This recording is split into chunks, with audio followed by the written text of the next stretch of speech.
দৰ্শকসকল বৰ্তমান মই আছো এয়া হাজোৰ কেতেকীবাৰী লাওতলিত আৰু এয়া যে দেখিছে মোৰ পিছফালে নিৰ্মাণ কাৰ্য এয়া আমাৰ সূৰ্য কনষ্ট্ৰাকশ্যনৰ তৰফৰ পৰা ঘৰ এখন নিৰ্মাণ হৈ আছে আৰু এই যে ঘৰখন নিৰ্মাণ হ'ব গৈ আছে এই ঘৰখন হ'ব RCC 2 BHK ফুল ফিনিশ্ড কৰা হ'ব ঘৰখন আৰু গৃহস্থৰ ঘৰ এয়া সন্মুখতে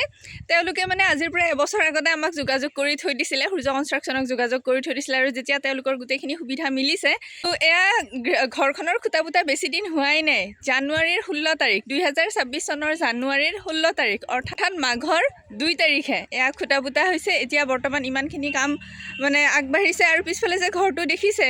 ইয়াতে আমাৰ সূৰ্য কনষ্ট্ৰাকশ্যনৰ মিস্ত্ৰীসকলে থাকি দিয়ে যেতিয়ালৈকে ঘৰখন নিৰ্মাণ নহয় তেতিয়ালৈকে মানে আমাৰ মিস্ত্ৰীসকলে থাকি দিয়ে আৰু এই ধৰণে নিৰ্মাণ কাৰ্য হৈ থাকে এতিয়া কমেণ্ট কৰি ক'বচোন আপোনালোকে ইয়াৰে ওচৰৰ পাজৰৰ কোনোবাই মোৰ ভিডিঅ' চাইনে আৰু দৰ্শকসকল এইটো কোনো পেইড প্ৰমোশ্যনেল ভিডিঅ' নহয় সূৰ্য কনষ্ট্ৰাকশ্যন আমাৰ নিজৰে হয় সূৰ্য কনষ্ট্ৰাকশ্যনে সমগ্ৰ অসমতে নিৰ্মাণ কাৰ্যসমূহ কৰে গতিকে আপোনালোকৰ সপোনৰ হেঁপাহৰ ঘৰখন হওক বা ব্যৱসায়িক প্ৰতিষ্ঠান হওক